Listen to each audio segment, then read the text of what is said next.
This podcast is brought to you by Civic Plus. For all of our park and recreation pros, do you feel like you're constantly putting out fires? Registrations, facility bookings, team calendars, it's a nonstop juggling act serving your community. Recreation management solution streamlines everything, from online registration to facility scheduling and payments, all in one place. Parks and Recreation Management by Civic Plus automates the busy work that bogs you down, so you can spend less time on paperwork and more time creating unforgettable programs for your residents. Civic Plus is the trusted partner for thousands of high-performing civic leaders, helping them balance better services with limited resources. With over 25 years of experience and a team of 900 experts, Civic Plus powers over 10,000 organizations and touches 350 million lives every day. So if you're ready to train that bird out for impact, visit civicplus.com. The best run local governments run on Civic Plus technology.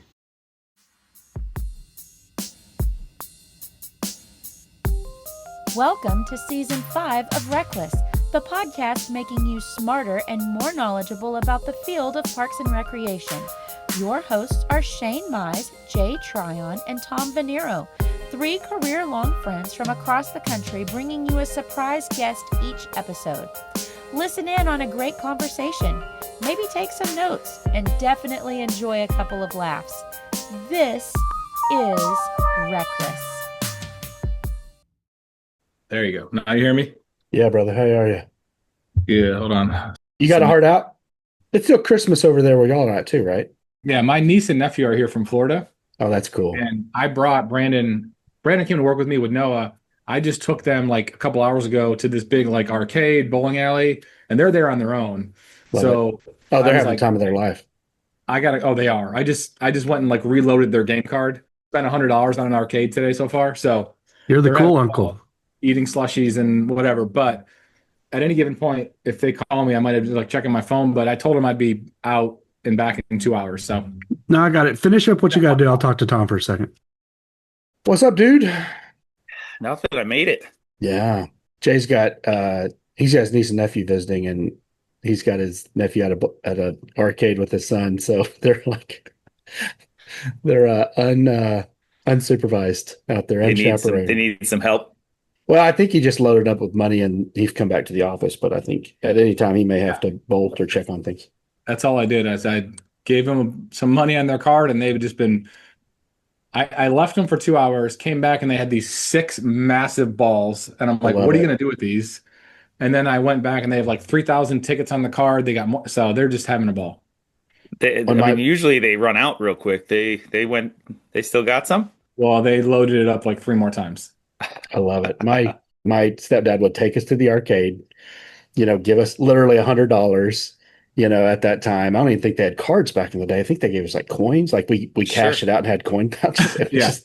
And if you played a $4 Street Fighter game, and you lost the first time, you had to be like, okay, if I do that about 4 more times, I'm sitting around here for the next 6 hours, without any tokens. And so you really you learned a little bit how to stretch money. Stretch it out. I posted on Facebook. Jack he's addicted to arcades, and he's 5. He's been to them a couple different ones since he's 3, probably 3.5. And now he's starting to get a little bit more, but he blows through it. But it's the kids' casino, man. It's just the little kids' casino. It's all it is. And but it's a lot more convenient now because yes, you had to either hold a cup or a box of coins, and then the tickets, you had to hold the tickets. Had to carry them around. A lot of life happening with those kiddos back in the day.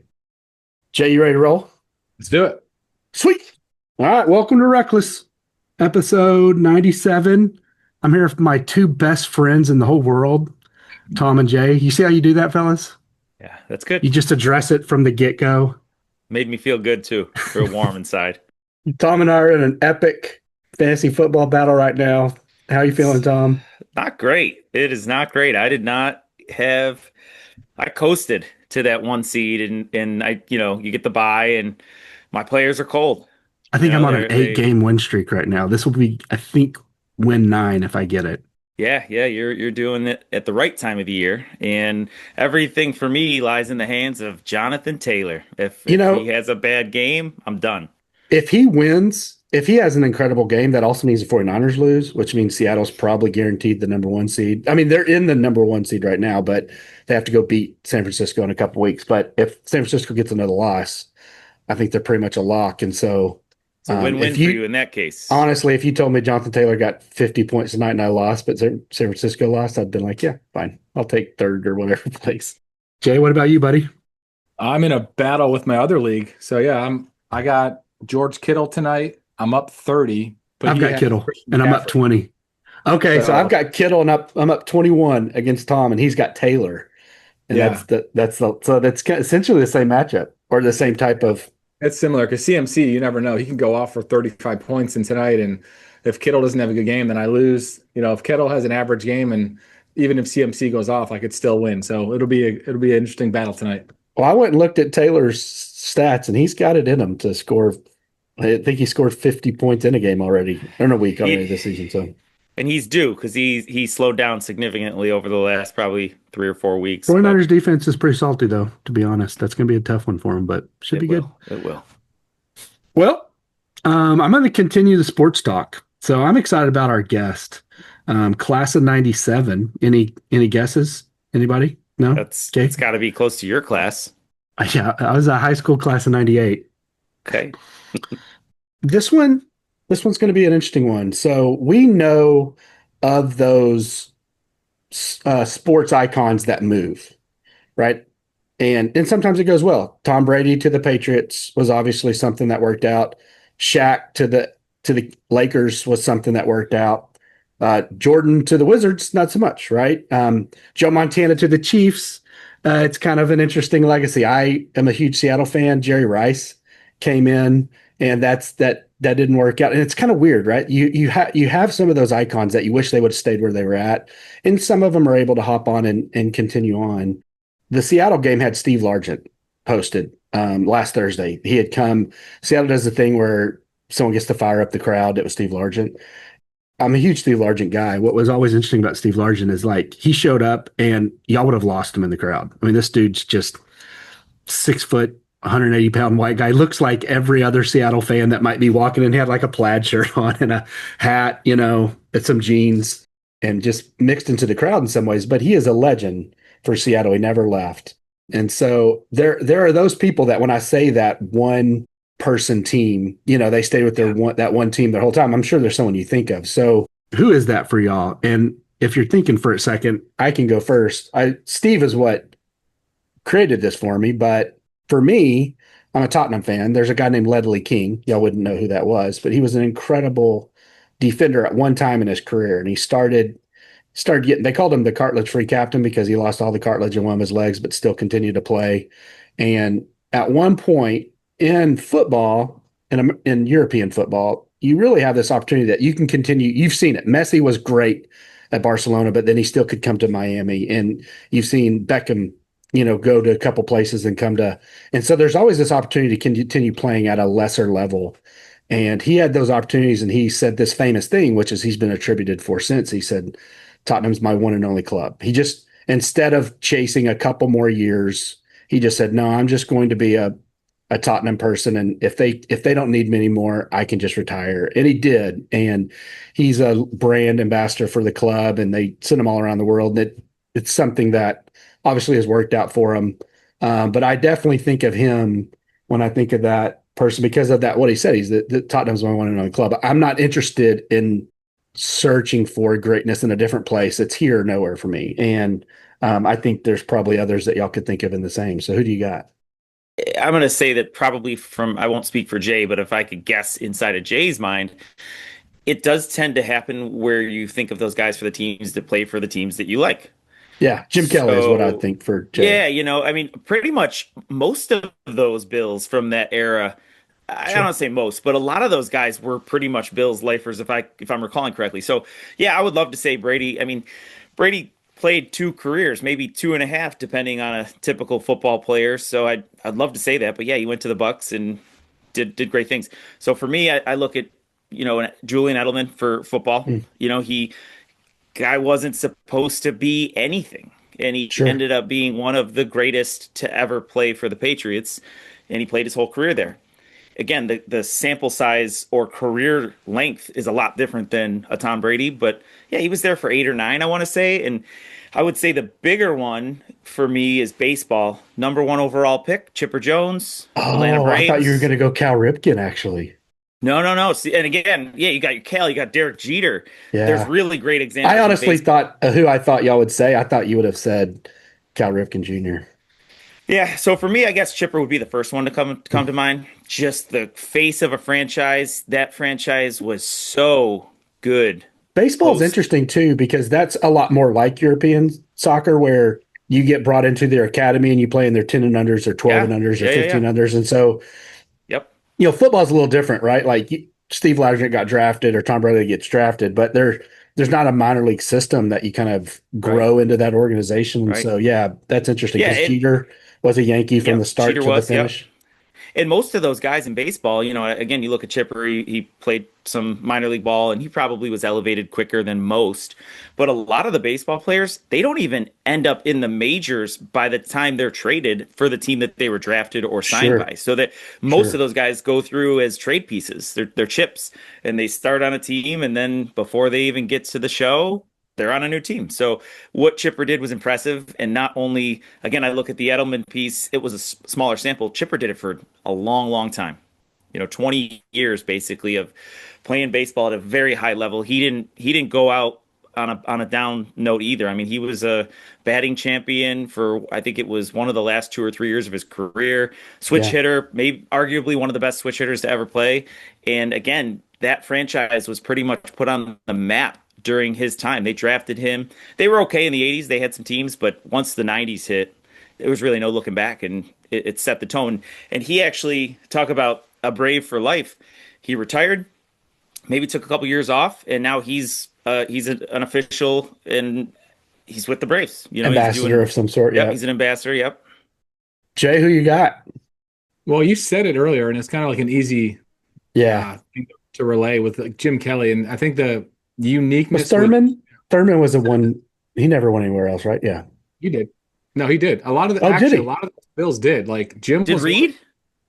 Reed did, Bruce Smith did, like a lot of them did. Wow. Okay. Not long. Tasker?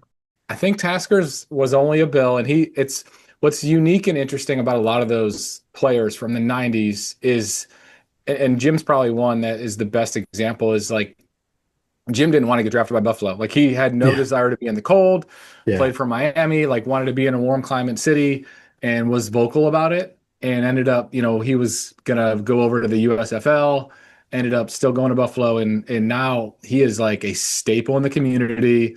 His family's there, his kids are there, has a ton of different foundations he's involved in. He runs a bunch of, different camps for kids. Like my brother works his camp. He's worked at it for 20 plus years. Noah went to the camp last year.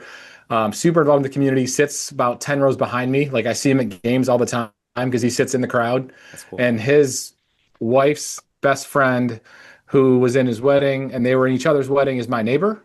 So like I'll see him in my street like all the time. Like it's just like really down to earth, great guy that just at one point like didn't want to be drafted and now he's a foundational person in the neighborhood. Yeah. So it's kind of a cool story. Bruce went on and played Bruce Smith for Washington. Thurman Redskins, played right. 1 year with Miami after he left Buffalo. Yes. But then like Tasker's another guy. I think Tasker only played for Buffalo and now he's got a radio show, 5 days a week, One Bills Drive. So it's cool because a lot of those guys were not from Buffalo or not part of it, but now they're like staples in the community. We talk about how there's something you learn when you go to a new agency, and I think there is. You have to create this momentum or inertia all over again. But I think there is also something about staying where you're planted and succeeding. Like just a boots on the ground guy, Joel, that I worked with when I was in Fort Worth, is now an assistant director. And, sometimes I think about if I'd have just stayed in Fort Worth from the very beginning, where would I be? And, I think there's that interesting thing about you can only live one life. It's like the Robert Frost poem, like it would be cool to have seen what happened if I'd only stayed in Fort Worth. I'm also happy that I have the experiences that I've had and I went this way, but growing in a agency and growing all the way through, I think is something that is unique in our industry for sure. It is. It is. And in our industry, what I find fascinating too, just to add to that is, and Bill Cheerhart is a great example. We've had a few guests that have had that story but there's kind of there's a lot of individuals who feel such a loyalty and a passion for where they were rooted that it's almost a goal of theirs for progression purposes that they move on. It's how you find growth. But a lot of them have that goal of ending up back, quote unquote, home. And you do see that. I mean, it's not, I wouldn't say super common, but it definitely happens. Yeah, absolutely. Well, part of that I think will lead to our guest, so we can get started on our guest here. Our guest today has lived in 5 states: Washington, Colorado, Louisiana, New Mexico, and Minnesota. Any guesses now? 97 and no, not yet. They love to travel. They've traveled to 5 of the continents. Only still need to hit Australia and Antarctica. Honeymooned in Vietnam. Hiked the Inca Trail. Studied abroad in Spain. Loves road trips and gas station snacks. Believes they also don't count in your calories. We're akin on that sense as well. They're a leadership book nerd. They love Patrick Lencioni books, but they're not a huge Working Genius fan. They do know their Working Genius score. They believe it to be a GE, but they like the Patrick Lencioni books. The Advantage, 5 Dysfunctions of a Team, Death by Meeting. They also love to do runs and hikes. This is where we differ. They did a half marathon in San Diego in this March. They are a 1-person department, or a one. Yeah, they stayed in their one. Am I saying it right? One agency person. They've stayed in their whole career in one agency. Okay, that's a little different than a 1-person department. It is totally different, actually. Yes. And they couldn't be a 1-person department because they've had about 8 jobs in this one agency. So they were an admin specialist, program coordinator, center supervisor, a couple different locations, project manager, district services manager, deputy director, and now they're the director. They manage a budget of $45 million and a staff of over 150. Any guesses before we bring them out? I got nothing. They're a super fan. They've listened to about 80 episodes of our 97, and we met them at Disney. With one of our former guests? That's right. Yeah, absolutely. It's out with Allie Rhodes. The ears. With the ears. Right. Allie Rhodes, the director of Parks and Rec for the city of Boulder, Colorado. Welcome. Hi, guys. It's nice to see you all again. Yes, great. I'm so glad we have someone that can prove that those photos were not AI generated. It was real. It was not how I expected to meet you all. I was pretty surprised. That's awesome. My husband is from Washington and a huge Seahawks fan. And so I was texting him like, you wouldn't believe how this is starting today. Already. He writes back, Steve Largent, I love that guy. Oh, man. That's awesome. So it's so great. Thanks for being on for us today. I think I had a couple different ways I wanted to go, but what's funny, I told y'all last week that there's going to be some tie-in to Jay's guest. When Karen was talking about all the wind issues they were having, Boulder was experiencing that as well. In fact, they have just been trying to get back up to speed. And so we talk about this from time to time, but I think first, just tell us what happened in the last week and a half in Colorado and how it affected what y'all do in y'all's community. This is increasingly a conversation. So I'm from Minnesota, land of 10,000 lakes, and Colorado is so different than that. We are very dry. It's pretty crispy right now. And we see wind in the winter, really high winds, up to 105 miles an hour here in the foothills, and, regular sustained winds, 35, 40 miles per hour. And that's a real risk when it's so dry and crispy. And so the electric utility has begun doing what they call a planned public safety power shutdown. And that's where they decharge the system so that when there is a wind event and if lines go down, it won't spark a wildfire. So our county, just the agency next to us, the communities next to us, lost over 1,000 homes due to a wildfire in 2022. And when you look at the catastrophic impacts of wildfire and what it does to lives and communities, the alternative is to decharge the system. And so for Wednesday and Friday, where we had these big, huge blasts of wind, they turn off the power. And then the hard part is they can't just turn it back on because the technology, the grid is so dated, they have to actually go out and visually inspect the lines before they can turn them back on. And so we had a staggered reimplementation of power. And today's the first day since last Wednesday that all 3 of our recreation centers open. My family, we live here in North Boulder. We just got power yesterday afternoon at 2:30. My teenagers were not thrilled. But, it's one of those times where you really think about like what is essential. And I'm, like you all, I'm sure in your role, seeing the emergency operations center communications and, keeping the water safety or the wastewater treatment plant running and the water processing and supporting hospitals. Like it's legit. It's been a busy 5 days. I told Shane I might be a little spicy today. she was ready for us. You still made the time to visit with us because that cannot be light work that you're trying to get out from underneath of. No. I hear you all talk about this. We have amazing trained people. Our forestry team we are responsible for 50,000 public trees across the parks and right-of-ways, and our forestry team has been working around the clock since Wednesday.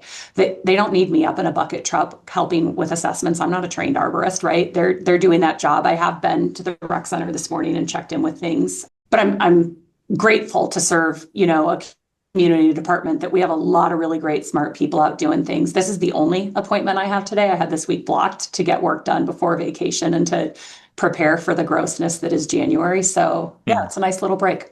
What's the fail-safe, Jay, real quick? What's the fail-safe? So like we had a power outage a couple years ago and we didn't have electricity and it got so cold because of all that. Which was the rare thing, but that's why we lost the grid when we did, was we didn't have any fail safes in place. Like we had an electrical, generator that was supposed to kick on when the pool got too cold. Well, all the electrical went out. We just had no fail safes. What do y'all do in that sense? Because you can't cut off electricity. Surely you've got to have gas or something that keeps things heated or whatever, or it gets pretty cold in Colorado from what I read, right? Yeah. Here's the good news is right now, looking out my window, it's 65 degrees and it's beautiful. Wow. So luckily temperature has not been an issue. That would really complicate things. But if it were, 20 degrees, likely we would, with that same front, we would have gotten some moisture and you would have a different conversation about, the power shutdown. Right. And so thank goodness that keeping people safe and warm is not also part of the challenge, but the calculus is around, like I mentioned, keeping water clean, treating water. We've had dozens of lights across town without power. They have generators on, many of them through, the busiest ones had generators on them. And we had transportation folks around the clock refilling generators with gasoline. There was an unplanned power outage in 2024 in April for this same reason. And it was pretty gross afterwards, the kickback on the electric utility. And so I think since then there's been planning for how do you make sure we can still treat water. Pool water is not a priority in that situation, right? So if we turn off the boiler, you protect the pumps and do the things, but then the community kind of knows it might take us a while to heat and treat the pool again. Luckily, they help 200,000 gallons of water doesn't cool off that quickly. And so, North opened this morning at 6 a.m. The pool with it at 78 degrees, not 80, which the elite swimmers like. The more recreational ones don't. But it is one of those, those prioritization. The power is for keeping people alive and the recreation centers come next. Well, and to kind of piggyback off that, I'm curious, when you have a weather event that's out of your control and you have to close down facilities for safety, obviously there's an understanding from the community, but when you're shutting down for more precautionary reasons, do you get backlash from facilities being closed down, or is there still an understanding? Both and. Yeah. So my own neighborhood, there are two of my neighbors had trees fall on their homes. Like it wasn't just a proactive measure that turned out to be overly cautious. We did have, there was a power line down in my neighborhood. That's why we were one of the last to come back on, because a tree did fall on a power line and take it out, and they had to completely replace some of the poles. So some folks are understanding. What was hard is, so the shutdowns were Wednesday and Friday. Where people get frustrated is when it's Saturday, Sunday, and I need to work out. I want to swim. I want to move my body. I've just been through something stressful. So yoga would be amazing. Yeah. It's the pressure and the stress comes on that. How quickly are you going to get back on? In those circumstances, when it's a planned shutdown, I can obviously imagine how it impacts your centers, but people's homes are affected in a similar way, correct? They have to plan accordingly. I can't imagine that everybody has a generator, although, so, and obviously you got food as an issue, your refrigerators, freezers, things like that. Do you ever act as a shelter in place or anything like that? Is that part of the whole planned shutdowns? Well, let me add this is the first planned one. Okay, There was okay. an unplanned one in April of 24. I Got think it. this is going to be part of the, part of the Future. learnings, because think of our businesses and all the food Oh they have yeah. walking in freezers and fridges. And that's a huge part of, December and their revenue for our restaurants, the parties that they're hosting. Like these are the things that it's one of those. I was telling someone sometimes in government we have worse and worser choices, right? The impacts of losing power and what it means for what's in my fridge and what it means for my teenagers don't have access to Wi-Fi and what it means if we had a wildfire in our community. Right. Like Yeah. that's worse and worser here. And sometimes the choices just stink. Moving on a little bit back to what we were talking about first and what I butchered in my explanation, you are a one agency gal. I think that would have been the best way to describe it. There had to be moments though, where you kind of lived the Robert Frost poem, right? Where you saw that there was an opportunity in an adjacent community or maybe in a spot in a different state that you've always thought was maybe back home in Minnesota or something else. And you've got a husband and kids and maybe it wasn't possible to move, but there had to be moments where you saw other things and thought, man, I would have liked to have seen what it would like if I'd have run that path. But how have you found your joy, your ambition has been fulfilled in this path that you've stayed on? It's interesting to think about. So I just celebrated last month 23 years with the city of Boulder, which is nuts, right? I officially am at the point where I have worked half my life and, soon I'll have spent more time working for the city of Boulder than not. And there's a few things to it. One is that I tell people all the time, as long as I am happy, growing, and supported, I'm going to serve this organization because I love this city and I do. I have a passion for our community and for the work that we do. And I tell people all the time, it's not because I have rose-colored glasses. There's a lot we do still that I want to fix, that I want to change, and maybe that's part of it. That 23 years later, I still see the to-do list, and that I can see the next 2 years and what I want to work on. But, I also tell people that life is way too short. If those things were not true, if I weren't happy, growing, and supported, I would be looking. So I'm grateful that hasn't happened. There are 2 times where I considered, once in my early days, I was a program coordinator and I considered an opportunity in the private sector. And I'm so grateful that I didn't take it because it got to the job offer stage and was with an airline. Oh, wow. I'm so glad that, reason prevailed there. And then there was another time where I was just frustrated with things. This was a little over 10 years ago. And that's when I decided to go to graduate school because I wanted to have options when it was ready. And so I was frustrated with some things happening. And I went and got my master's in public administration with the intent that I was enriching my resume so that if and when I needed to look, I could. But I am grateful that the problems here still are interesting to me and that it is, constantly this question of like, all right, we've done that thing. What's most important next? And how do we keep fulfilling our mission to provide high quality parks, recreation, and facilities? And then also just keeping myself interested. And I like I was just saying, I can see the next 2 years and the challenges and work of the next 2 years. And when that becomes not the case, I'll be looking. And at some point, I will, because it won't make sense for me to work here anymore just from, 30 years that's Sure. a long time. Yeah. Well, let me just take an aside, the airline avenue or opportunity. I talked to someone who got a job with Disney Plus recently, and I found about all of the perks that come from working for the Disney company. So I could see, as a well-traveled individual like yourself, there might have been some weighing out some of those miles or free flights, but hey, you probably you made the right choice here because that's a pretty volatile, from what I understand, a pretty volatile profession.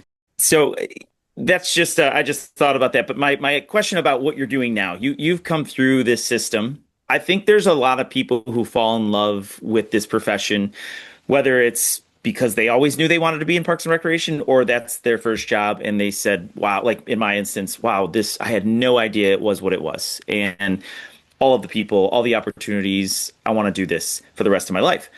Now, a lot of those individuals probably also fall in love with it's their first love. It's their first job. And so to aspire to be with your agency in a growth progression, and not everybody obviously wants to be a director, but a lot of people probably do. They want to see themselves progress through the system.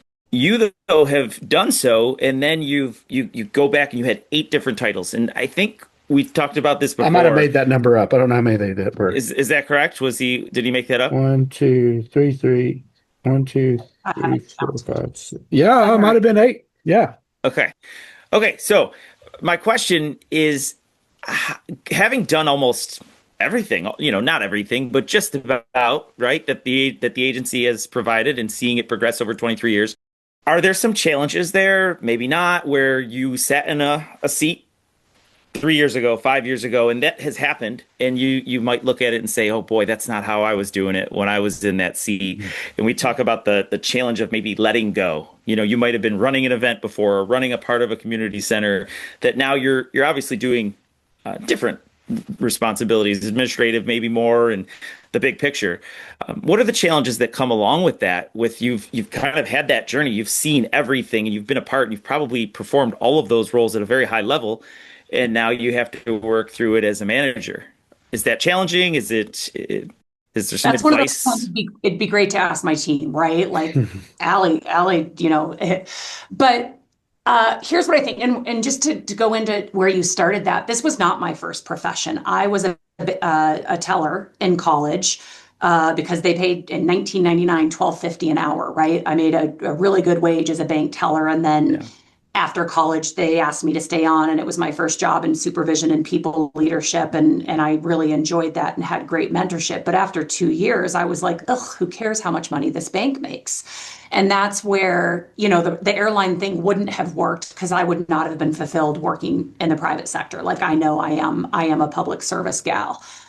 The challenges probably more come from making sure that I'm asking the questions and keeping a fresh perspective. One of my favorite things is, when we do have teammates who've served in other communities, because I want to know, what are you seeing 6 months in? What are you seeing that we do here that maybe we should be thinking about differently? And that's why, Shane, to go back to the working genius thing, like I'm a wanderer. I am constantly wondering how might we, what would we be better if? And so probably one of the biggest challenges is making sure that I don't have blind spots or rose-colored glasses to the services we're providing and the work that we do, because it's, it could be really easy for it to become like wallpaper and just what is. And that's just not going to meet our mission or serve our community. I don't think I was a great program coordinator or center supervisor. I think I was fine. I don't think, I forget the way you said that in the question, that I probably excelled. I think I was good, but I think we've got really great people in those roles that are doing it better than I did. And I think I'm in the right spot now where I can help support people do their jobs really well. And I'll have to ask that question to my team if I'm, I don't think I said, well, gosh, when I was the center supervisor, I did it this way, right? I will tell people, hey, I managed before this. I'm in my 6th year as director. The longest role I had was managing our largest recreation center, and I know how the dust attracts to the return vents, and I know people forget to look up, and so I might remind them that you got to look up sometimes. But I love that, and I think there's two sides of this coin, right? Like, if there's so much value in bringing someone new, I always tell my team it's like the couch test, like, when you bring in someone new and they say, why does that couch smell so funny? And, you lived your whole life with that couch. You've grown accustomed to the way that couch smells. And someone else tells you, well, there's a little weird smell going on. Like, that happens. Look at my co-host here. But that happens in your department too. Some people go in and say, why are you doing it this way? Yeah. I have grown. It's not that we do it this way because we've always done it this way. I have grown accustomed to the smell of how this way affects me. It's not so much I'm just doing it because I'll change shit on a dime, but I have grown accustomed to the smell, and a new person comes in and says, wow, that has an odor to it. That's crazy. And so, but the other side of it, there's something valuable. And I think Tom and Jacob both probably think of something in their lives where Tom's leaving or Jay's leaving Indian Trail, and there was probably something about Indian Trail he definitely misses even to this day, but there's something about it. He's like, I'm glad that's not my problem anymore. Like, whether it was growth or they didn't have support or whatever, you're like, that's someone else's problem. Staying in one agency, you may get used to the smell and you need new people to come in to tell you about it, but you never get to run from your problems. Like, whatever problem you had with the department or a wastewater line or something affecting this ability to do a trail, you don't get to leave another agency and say that's someone else's problem. Now I get to go deal with new problems. You can't run from it. And so there's probably yin and yangs to both, but I think it is interesting in that context that you do benefit from bringing new people in, even if you're not the new person, Jay. It's a great perspective too, though, Allie, that you put it in the sense of being comfortable in the position you're in now, and then looking. I think we hold a seat. We've talked about this. We hold the seat for so long, and then someone's going to most likely come into that seat. And I think the mindset there, the message really to that I take out from your response is that there's someone that can come into that seat and do it better. And I hope that I find that person, that they're going to do the job better than I ever did. Yeah, and we've talked about whether it's programming, whether it's events, whether it's operations, a strong leader is going to see different ways to operate that. And someone's going to come in and fill the position you were in as you get promoted and move over to a different position or division. And it's hopefully you can look at that and say, oh, I've never did it that way, but that's a great way to do it, or that's a great perspective, or that's a new way to think of it. And versus the alternative is, well, no, you should do it this way. That's the way I did it. And because the problem is when you grow and you actually are eventually going to be, in some capacity, like you might be their boss, you might be their boss's boss, or whatever it might be, like it's going to trickle down that if you don't have that open mentality of like seeing a different perspective, seeing how they could do it differently, then it's not going to be positive for any level in between that. I think your situation in looking at, 8 different positions, it's actually probably inspiring to your team to know that you've had involvement in a variety of different divisions at different levels. And it shows that there is possibility for strong growth. There is possibility for someone to start at whatever level it was to then climb to the top. And hopefully that's like a tool that you could use when you talk to staff and when you have leadership moments or leadership meetings with your team, because, that's going to hopefully allow them to see that and not just be set, oh man, I have no opportunities for growth here because, there's this person that's ahead of me in that role and they've been here that long, versus seeing your path. And it's like, okay, it's definitely a possibility. That's inspiring. Yeah, I'll share one of my proudest moments when I became director in February of 2020. One of our parks supervisors said, I'm so excited we've got a parks girl as our director. I grew up on the rec side, right? I was a rec coordinator, but I'd been deputy director for 4 years. And so like the fact that they felt like I was now a parks girl and understood that work, like that was magic for me. But, one of the most important things I do is an onboarding once a quarter. It's an hour and it's with all new standard employees. And I do share my story and talk about how grateful I am to work for an organization that has, I have had the opportunity to grow. And I want them all to know my face and know what I look like, because I expect that if I see them in the field, they're going to talk to me and tell me what's working, what's not, and I'm going to rely on them to let me know if we're supporting them and employees and they're able to, do what they need to do. Yeah, that story's great too. I'm glad you shared it because I was thinking about that from a perspective of the individuals know that you've been through a lot of what they're going to experience, and there's a lot of respect that can come from that as well. I want to actually transition on something you just mentioned in that story, which I don't think we talked about in the intro, but February of 2020. I thought that too. Can we unpack right that before a little bit? Yeah. I understand that you were with Boulder prior to that, 6 years ago, prior to becoming director. However, you just became the director. You had the decisions that all of a sudden you thought you were going to be making all went out the window, and a whole new set of decisions came forth in front of you. And leadership. New set of leadership philosophies. In 2 weeks, probably, right? So, I mean, I don't remember exactly when it happened. I want to say March 13th or whatever was the day that we all heard some news. So, yeah, how was that? For me, I served as a director since 2014. So I had 6 years equity built up before 2020. You're new in the seat, and there was so much uncertainty. So many individuals questioned every decision, whether it was from the president's office all the way down to the director of Parks and Recreation or wherever. Tell us about your story in getting started in February of 2020 as director right before COVID. It's funny because one of the stories I tell is I wrote a 90-day plan for what I was going to do, because I was going to go out and know and be known to the department. I didn't want to assume that at that point I'd been working for the city for under 20 years. I wanted to go out and talk to people. What do you need from me as your director? Because one of the things I know, even though I'd been deputy director, you don't know until you've been in the seat. It is different to be the one that there's no stopgap, right? You're and certainly there's the city manager above me, but I had this plan. I was going to go know people and figure out what they needed from me. And then what happened. And we buckled up and we did some of the best work of my career. I'm so proud when I look back at how our team made decisions, how we communicated, the awful decisions around, furloughs and service levels.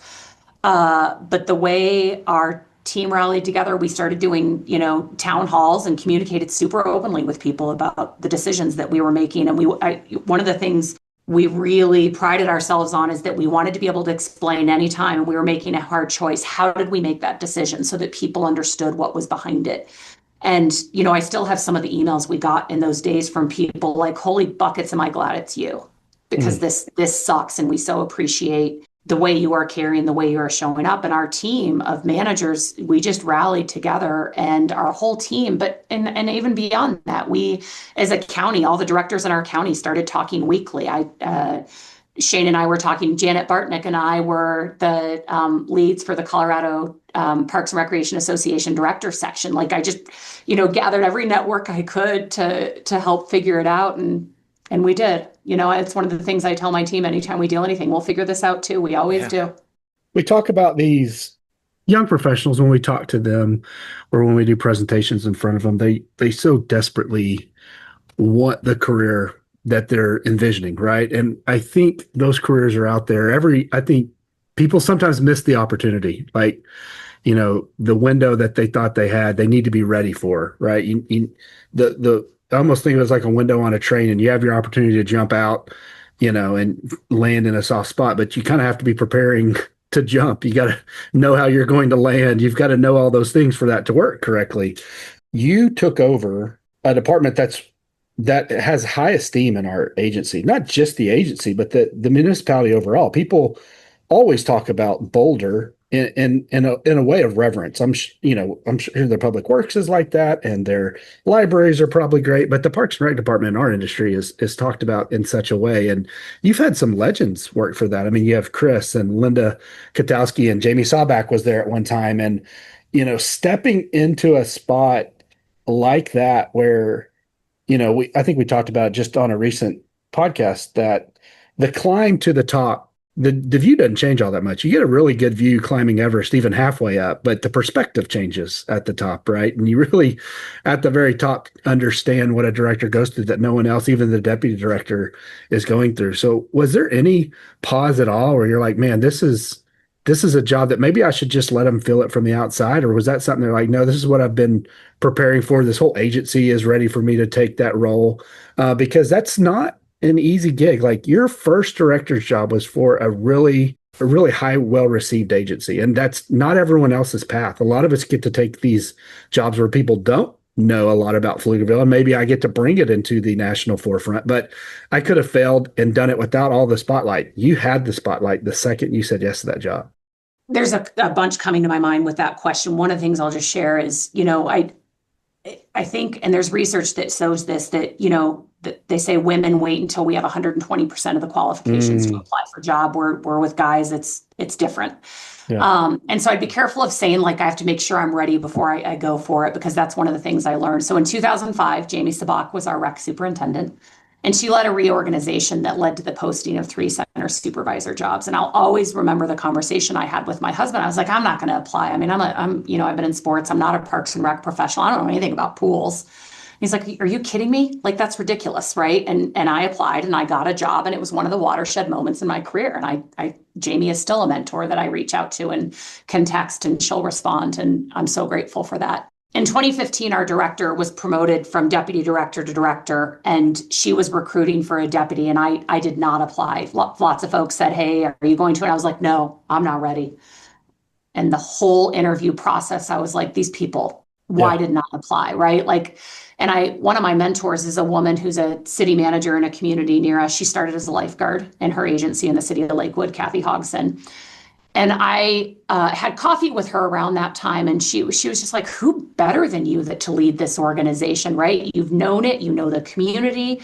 And that framing was super helpful, so that as we were looking at a director change, I was like, who better than me to support this agency? Now, that's not to say I think I'm amazing and needed, right away in 2020, I did do leadership coaching. One of the things I appreciate about our agency is we believe in investment. I heard your conversation recently about executive development, and I've had one-on-one coaching multiple times, first in 2020 to help with just that leadership messaging and knowing my leadership values and talking about telling my story, right? I used to tell people I've been so lucky in Boulder. And this coach said, that's crap. So you're telling all the young people around you to sit around and get lucky? Yeah. Right. So, now I'll say, I've worked my butt off in Boulder so that I have been the one when there was an opportunity, I was able to meet it.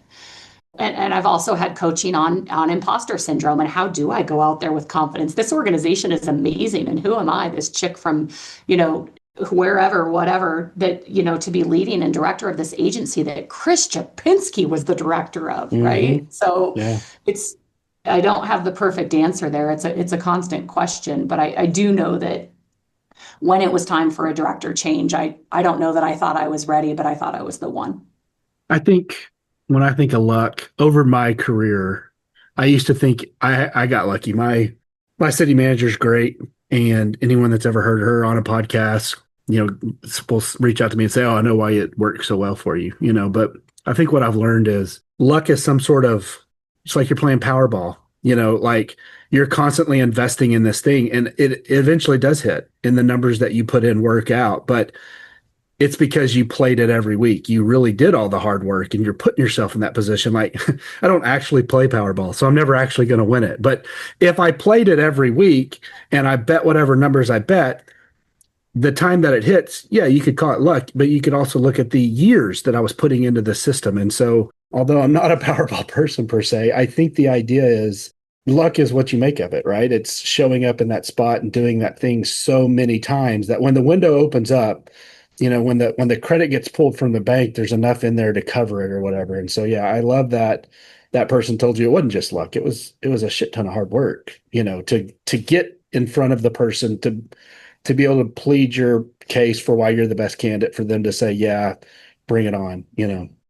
I don't know why, but I feel like in our industry, there's probably a lot of people that would reference their career path as lucky, or say I was lucky to be in this spot, or lucky to have, such great leaders, or learn from so-and-so. But like you said, it's not necessarily luck. It's you've also put in the time and the effort and the energy to put yourself in that situation. And there's different types of luck. And, in some cases, like, Shane mentioned Indian Trail earlier. Indian Trail, I actually would never even heard about that opportunity, but I happened to walk by someone in a meeting that said, like, there was this job posting. So, like, to me, like, that was lucky. I walked by at the right time, at the right day, at the right moment. I wouldn't have known about it because it wasn't something that was posted on the state website, or, it wasn't advertised heavily. I just overheard someone talking about it. So, like, yes, that was lucky, but your path and what you've been able to accomplish, I mean, the time, the energy, the effort, the perseverance with tough times, like, that's definitely not lucky, but we would maybe say it to ourselves because we're usually very humble in what we've done in our career path. But even to the point we talked about earlier, Jay, if the public works director, you and the library director all walked past that same conversation and heard that Indian Trail was hiring a Parks and Rec director, the work you put in is what led to it. So sure, you know what I mean? And so they're not going to get that job. The assistant director of the library in Charlotte isn't going to get the Indian Trail Parks and Rec director job. It's because of all the hard work you did. I mean, even if you find the lottery ticket laying on the ground and you didn't put any money into it, you still have to pick the damn thing up. You got to be observant. You got to be looking. You got to see a piece of lottery ticket on the ground. You got to pick it up. You got to cash it in. And so, sure, there are opportunities that if you weren't observant or looking out for something, you might not have found it. But all the hard work you had done put you in position for Indian Trail to consider you. It wasn't just that by happenstance. You know what I mean? Yeah, and you couldn't have been the only candidate. You know what I mean? You were going up against other people. You just happened to hear about it. I think the reframing that whole way of saying lucky is maybe more or less that we're just a very, you said we're humble. Mhm. I think of it maybe in a perspective of okay, maybe I'm not saying lucky as much as I'm saying I'm fortunate. I feel fortunate Mm. to have been on this ride. I have a lot of gratitude for the profession, for the service industry, for what we're doing out there for a community. That's very fortunate. That doesn't mean that I didn't work hard, but I feel very fortunate to be in this profession. And we know from talking to individuals, our spouses included, that not everybody always feels the same way about the profession. Yeah, I honestly think that I wonder if we would consider it less luck if this was a job that we all thought we would do as kids, right? Like whatever judge or lawyer or police officer that wanted to be that position from the time they were 3 or 8 or 12, went to some sort of school for criminal justice or legal, had a legal degree or whatever. Then when they hear about the thing or they fall into this thing or they've promoted in this thing, we don't think it's lucky. I think we just look at the fact that we're even in this spot to begin with is fairly fortunate because we all thought we would do something else at some point. Yeah. Allie, you were an art and history major, is that correct? So you did not think at some point you were going to be running a Parks and Rec department. So I think maybe we look at the overall journey and consider that lucky or fortunate that we're there. But it's tough for me to believe anyone hasn't.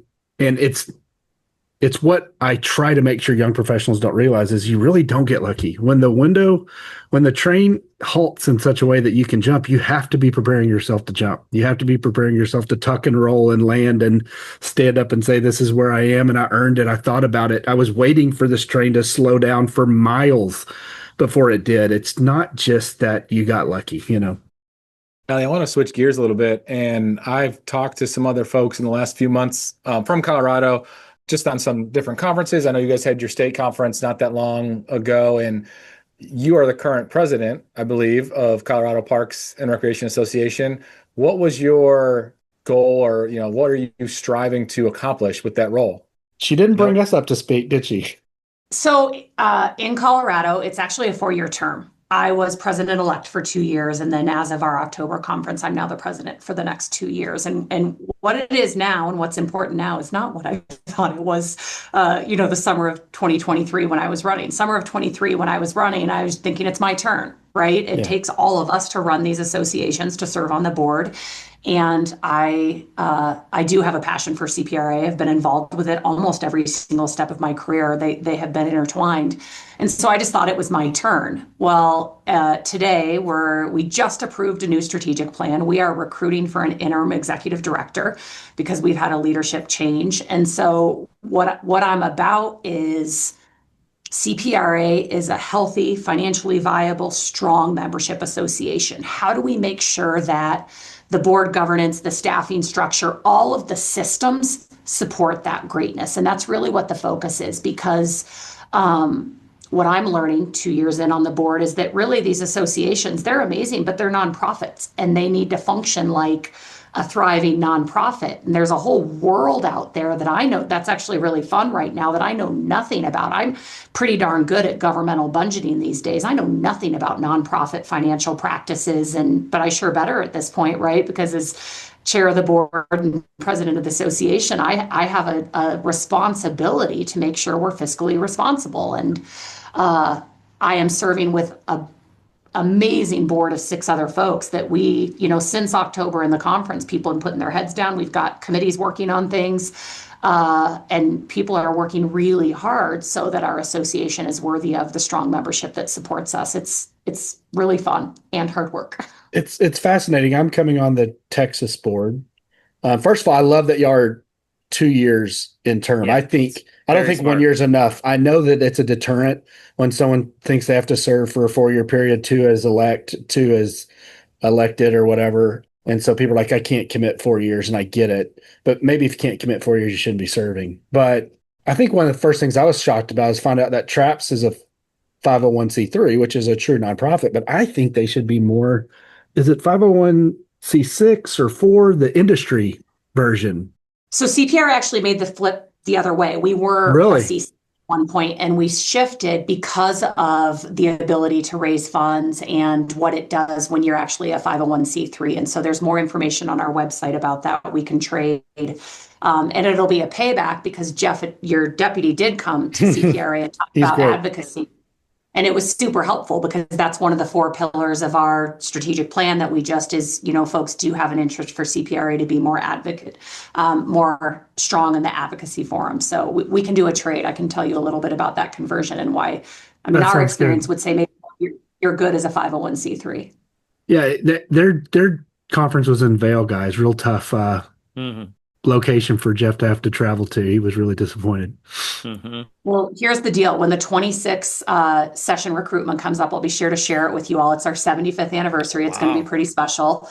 I'm looking forward to it. It's going to be in Breckenridge, which was one of my favorite mountain towns because it's a true city. It's not just a ski resort. It's got a beautiful city, a thriving arts scene. Oh, by the way, I am not an artist or an arts major. I do not have talent in that way. It was Spanish and history. Spanish and history. Gotcha. Okay, you said Breckenridge. And what time of year do you typically do yours? October. We look at, we tend to look at NRPA and sometime in late September, early October. If we time it just right, the leaves are still changing and it's magical. In some years we don't, and it's just kind of shoulder season. Do you see, I mean, you're a pretty robust state. We've had a lot of individuals from Colorado, and we actually had the conversation last week with Karen about how different states have different representation at NRPA. Do you see, I mean, I guess I should just out of curiosity, what's attendance like numbers wise for your Colorado conference? How many are you getting in there? At this point, there's only 5 places that can fit us outside of the Front Range. And we're anywhere from, like at Vail, we had to cap it at 600. Oh, wow. Okay. There's other places where we can get, 100, couple hundred more. And it's actually going to be one of the conversations we need to explore over the next couple of years, because as there's a hunger for learning and certainly the affordability of in-state learning, I know I was just in Minnesota and they do their conference in the cities one year. And then the next year they go up north to the resorts that are along the lake and the ski areas. And it's interesting. I'd be curious to look at, when you're in the cities, everybody's driving home at the end of the day, or most people. Yeah. But there's a lot more people there. And then when you're up north, the social activities and the connection looks different, but you're excluding people. So it's, again, one of those, that's one of the things we'll be asking the staff to analyze in the next couple of years. Yeah, when we move ours around, I think that's interesting. You talk about the locations. This is just kind of a side conversation, but we don't talk about it that often.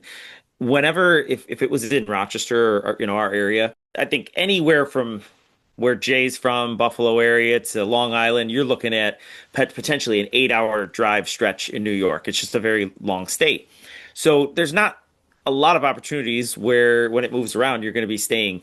But when it was in our area, there was this urge, okay, yeah, you can drive, but there's a certain attractiveness to having everybody in a kind of a spot where you're not commuting, if that makes any sense. And you kind of lose a little bit of that the luster or the feel.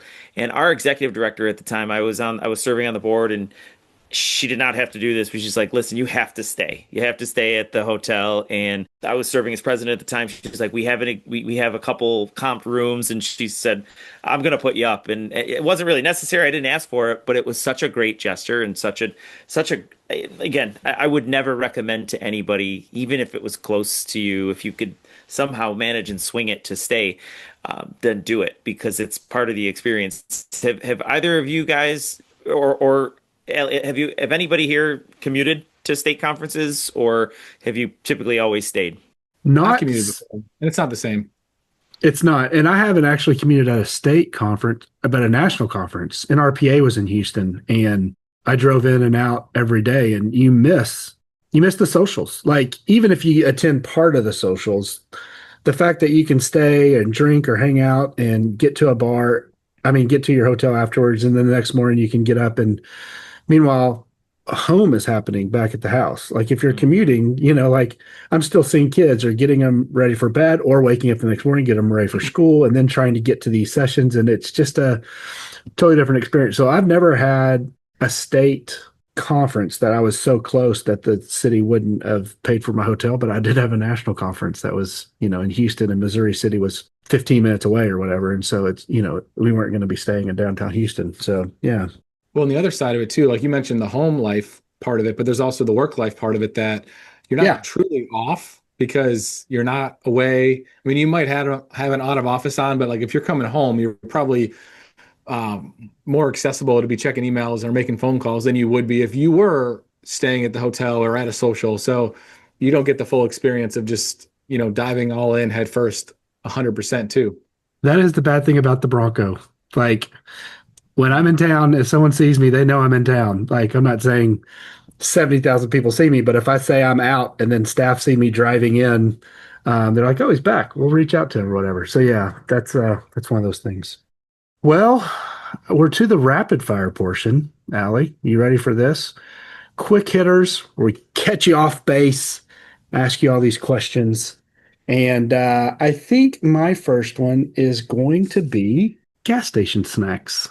I love this question because I love gas stations. I think they're magical. When you're on the road, and you do a lot of flying traveling, so I could see, like Tom said, why the flight attendant idea or the airline world would have been interesting for you. But when you're driving, and you do drive, you had at least one son in some sort of collegiate sport that you went and saw him, and you made a long round trip for, I believe. What's your favorite gas station snack? Yeah, so I also played softball and seeds, and it's been really fun. The explosion of seed flavors, right? So we have tried them all, and it's pretty fun because there's four of us. I have a junior in high school and a freshman in high school, and we tend to all get different flavors, and I like almost all of them. So it's fun to trade flavors. That the cup is kind of disgusting, but I do love the seeds. Okay, so there is a pouch that someone's made that is a seed person, and it's a canvas pouch.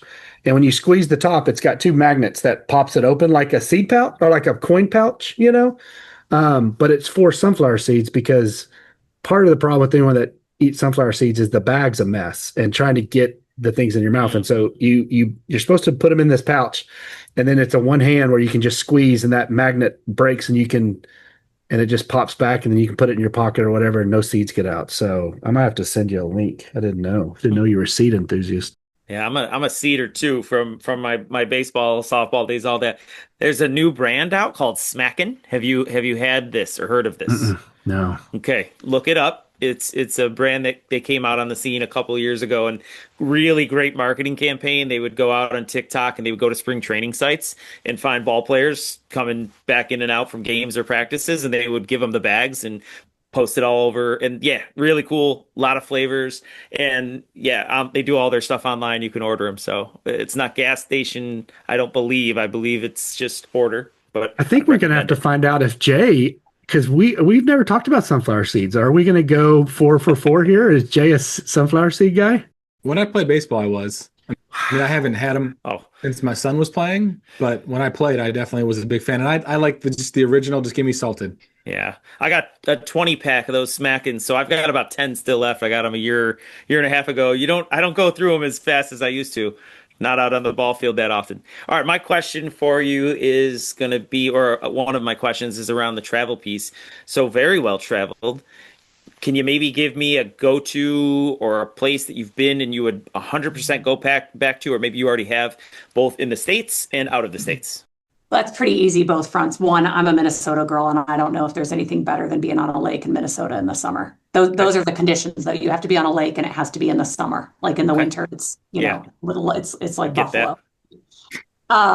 So, and then out of the country. So I studied abroad in Spain, and I've been back multiple times, and was able to bring my kids this summer, which was magical. I love the food. I love the people. I love the history. There is beach, there is hiking there. Like you name it in a country, and Spain has it, and I'm a huge fan.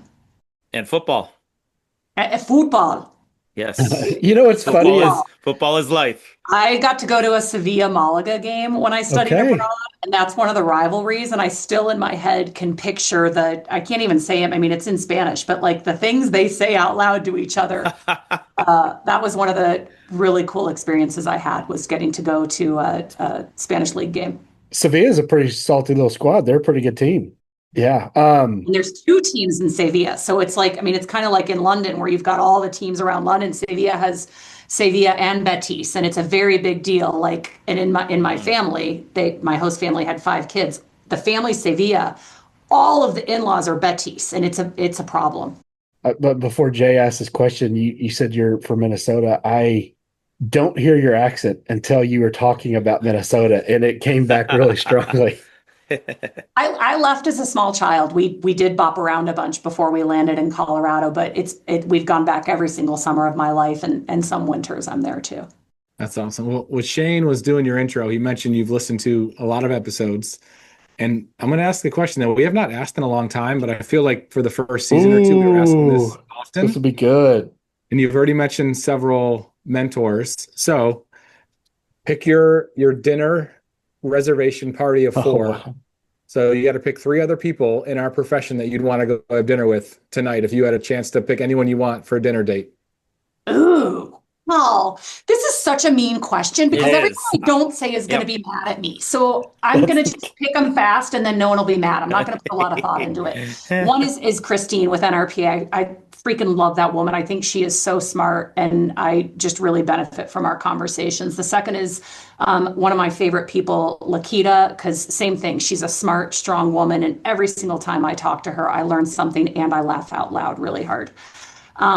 And then third, God, this is mean. Who am I missing that I haven't talked to in a little bit? You talked to Karen last week. I love Karen O'Donnell. She is bright and caring. So I did the lightning round, folks. And That works. I love it. ready, like, shaking and nervous about the names I did. That was great. That's a great table. It's a great table. I remember the first time we asked that question, and I just refuse to ask that to anybody. I just think I agree with you. It's too Why mean. me? What made you think you could ask me the mean It's question? a Jay. That's a Jay thing. He's a Right. mean guy. He's We haven't asked it in a while. Shane asked the gas station snack all the time, and it's like, I'm going to mix it up a little bit. I mean, thank goodness you didn't ask me though, like what freaking pop star you are, because I've never met any of you guys. I don't know. Still around. They're still around to go. we still go on another round of questions. But We are now. Okay, so I'll ask a question that I've asked before as well. You know, you're a one agency gal, but if you weren't a one agency gal, if you had to go somewhere else, we'll say a different state, so you don't hurt anybody's feelings in Colorado, where would you go and why? Yeah. That's a fun question. It's one I think about, right? I will Sure. have another career after Boulder, and I do think about it and make choices to set myself up so that when that day comes, I'm the number one candidate. There are places I think it would be really fun to live. I love Virginia. I am a history girl, and you know the history in Virginia. The beaches don't suck. The mountains don't suck. It would have to be somewhere with some topography. Like I couldn't be somewhere flat. That would be that's a no-go. So I think I'd be looking for Texas is out. There's parts of Texas she could go to. You have this heat situation in Texas that I don't love. I also love We Four do. Seasons, right? So I do have like as my husband and I talk, there's a list of things. Four Seasons, that might change as I age. I do, when it hits 0, I'm like, oh, I don't know about this anymore. But Four Seasons, something interesting. I am a cities person. I love walkability. So you probably won't find me in somewhere where you have to drive everywhere. You All had right. NOLA in your life at one time. I did live in New Orleans. We lived on the West Bank, a suburb called Harvey, but New Orleans is really fun to visit. Love it anytime I'm there. When National Conference was there, it was really fun to drive through. One my old season, though, neighborhood. hot. That's the only season you get in New Orleans, hot. Yeah, I don't think I'll be working there. So my next question is mainly for me. It has Shane and Jay will get no value of this, but we obviously I got to meet you for the first time in Disney Springs, one of my favorite places ever. That specific location, Disney Springs in Disney World. And you got to walk it and have a good time with Janet. I'm not sure if you all ended up going back or not. I remember we had a conversation. There were so many conversations happening. I feel like at that point that if I was a bad listener, I apologize. But I wanted to know, did you all snack? You were. Did You you were a bad snack listener. or eat or drink while you were at Disney Springs? Yeah, Janet and I had lunch. Where'd We you had- go? That's We went to, I don't know its name. It Oh, was gosh, right there I on the know. water. It was overrated and overpriced. Just a little.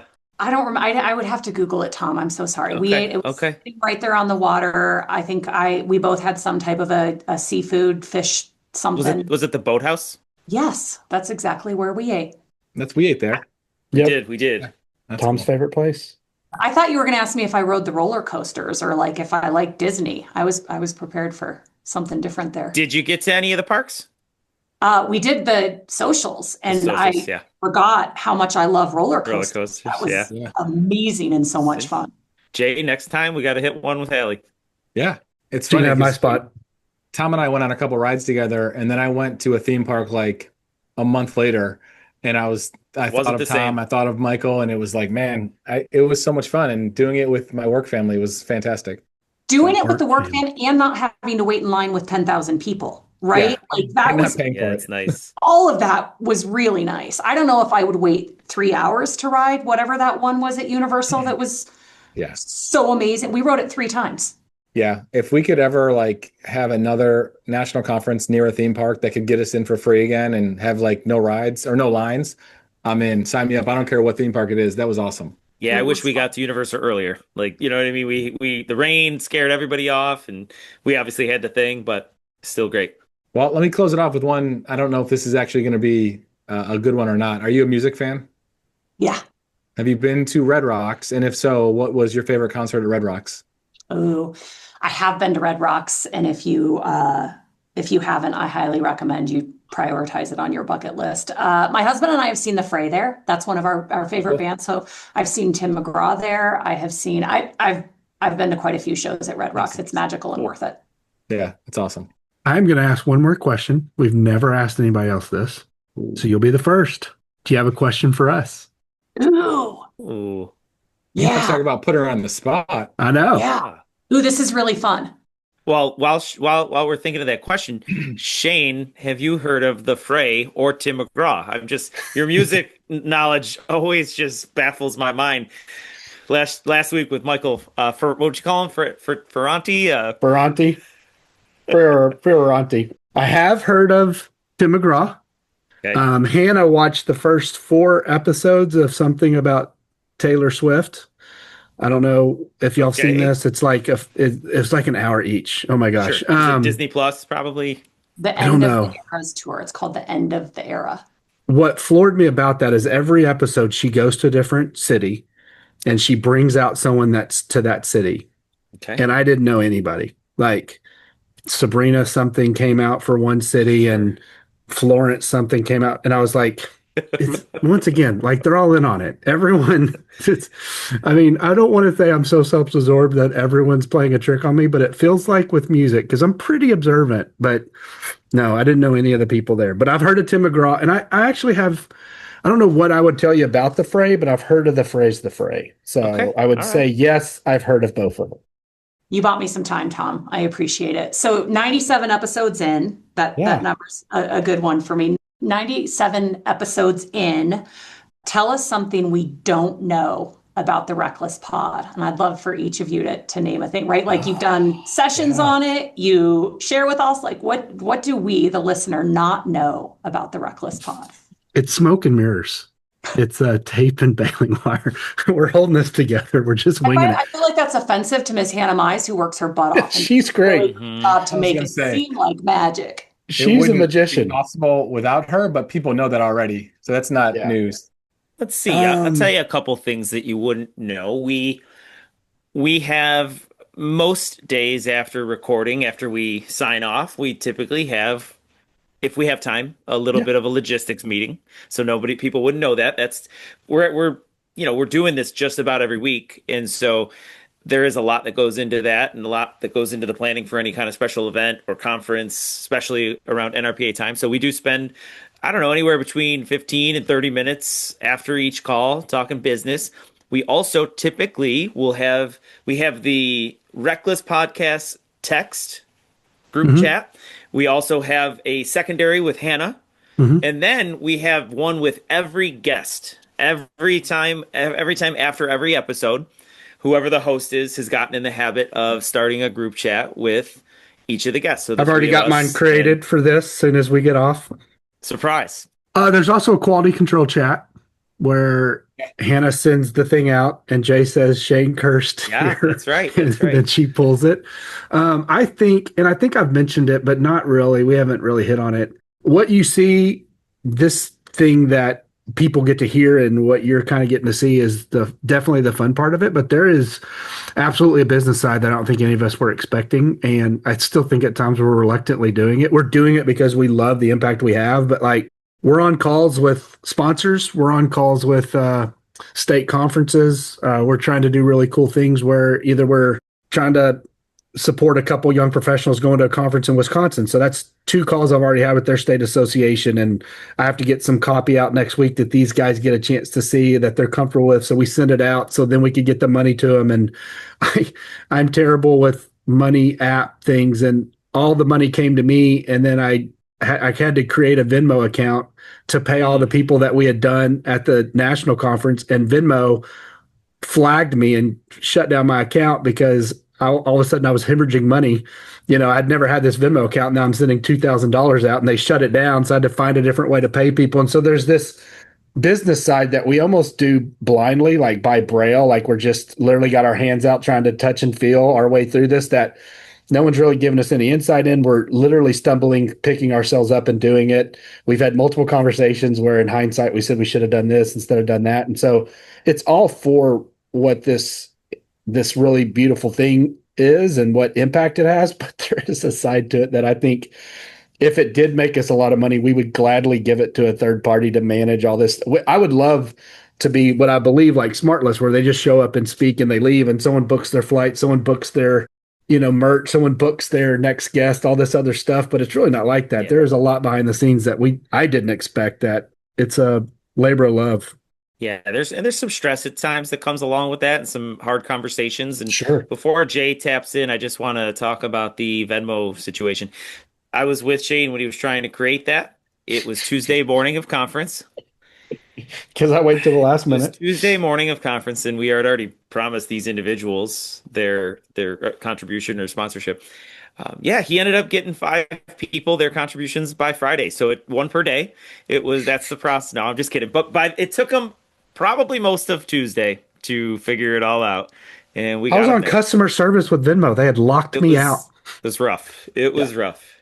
Yeah. And the only thing I will add is there is so much behind the scenes stuff that, and some of it's already been mentioned that I know Hannah handles as well, from obviously editing to just getting other posts that would go up on social media that, I don't know how much reach that really gets from the social perspective, but seeing the stats that she sends us from like the listening perspective, from the data that we just recently got from Spotify and Apple and all the other platforms, like it's just, that's the motivation that keeps going and that keeps us alive, is because, it's obviously making an impact as we're seeing it continue to grow. So, the numbers tell a story that people may not know, but if you're listening and you enjoy it, thank you. Keep listening, because we're seeing the numbers grow, and that's what it's all about. Absolutely. Good question. Allie, thanks for being on. Yeah, that was fun. Yeah, it's nice to talk to you guys. Thank you. Yes, great to talk to you. Appreciate the time. Yeah, thanks, happy Allie. holidays. Nice to talk to you all. Nice to meet you for reals, not just a quick chat with mouse ears on. And truly, though, thank you for all that I'll just share. I started listening from the beginning. There's a gal from Buffalo in our office, and it kind of spread the word. And I was like, man, they talk about football a lot. I don't know about this, but the way you all have been so thoughtful about who you have on and the questions, it is adding to the industry and to the profession, and I appreciate it. Thank you. Appreciate that. Thank you. Yes, we do. Thank you. See ya. Thank you. Bye. That was fun. She's great. She is. And what's interesting is we met in passing, obviously at Disney Springs, like Tom said, but I have heard her name or see her name pop up so much since then that I'm so glad you had her on, because it's someone that I keep hearing in different platforms, but on such a positive note. So that was awesome. Well, here's what's crazy. She said that she was excited to see us, and she didn't know us, but I'd heard her name for years, and Kelsey, my former assistant director, is now in College Station. She was a mentee of hers, talked really highly of her, that when we met her, I was excited. I was excited to meet her. I was excited to hear that she was actually a fan of the show. And it's cool, this crazy, beautiful, dumb thing that we do with this podcast, and the impact it has and the people that it connects us with. I am forever grateful for what it's done for us and the cool things that we've been able to be a part of because of it. And getting to meet her is an awesome, it's a big deal. Yeah. I think she's incredible in this industry. And I don't think I would have ever got to meet her if it wasn't for this podcast. So very fortunate. Yeah, that the podcast, and of course our adventures in Disney Springs, and anybody we meet there is great. I feel a little guilty because I'm sure she's fine, she's over it, but we did open this episode with a lot of football talk. Yeah. As she just referenced. Football. Yeah, well, we do. Hopefully we make up for it. But it sounds like her husband liked that part of it, so that's good. That's right. Yeah, maybe we just got a new listener. That was fun, guys. We got I'm up again. Have you ever gone back to back? I'm sure I have. I'm No. sure. When is it? When is the next one? Also, It's the day after. It's the January 2nd? January 2nd. Yeah. Okay. we didn't mention it, but I did think when I saw that she had been with Boulder for so long, do you know what other former YPN worked with her for several years in Boulder? Here's a pop quiz for you. Any YPN, or we know him? Is it in our time frame? I mean, they were part of the YPN like OG crew that I say the name, you're going to know the name. Can we get an Skylar, initial? maybe? Skylar Beck? Beck. Okay. Yeah, Shane wins. Wait. So I had to look it up. He's not there anymore, but he was there for like 5 or 6 years. So obviously they crossed paths multiple times. But I went out It's to a Colorado big time department. Big 4 time. or 5 years ago, and I reached out to him just to kind of get some, hey, where should I go? What should I do? And I remember talking to him. I actually think a gal that used to work for me, she either works for the city of Boulder finance or she works for the university, which is in Boulder in finance. But her husband took a job up there and she went up there. So, all right, Phyllis, this will be the last one of this year. Merry Christmas. Happy holidays. Yeah. And for everybody who made it this far in the episode, you're probably going to be listening to this Why are you here? after the holidays. Well, after Christmas, or that part of the holiday. So yeah, we hope you all had a good one. Yeah, absolutely. Until next time. See you, fellas. Later. See ya. This episode of RecLess wouldn't have been possible without the support of our agencies and our better halves, Melissa Salatino, Lindsay Tryon, and our executive producer, Hannah Mize. We also want to thank our director of hashtags and swag, Rooney Taylor, and our team of junior producers, Luke, James, Elizabeth, Grant, and Harper. Stay up to date on all things RecLess by following all of our social media and like and subscribe wherever you get your podcast to ensure you don't miss an episode. See you next time on RecLess.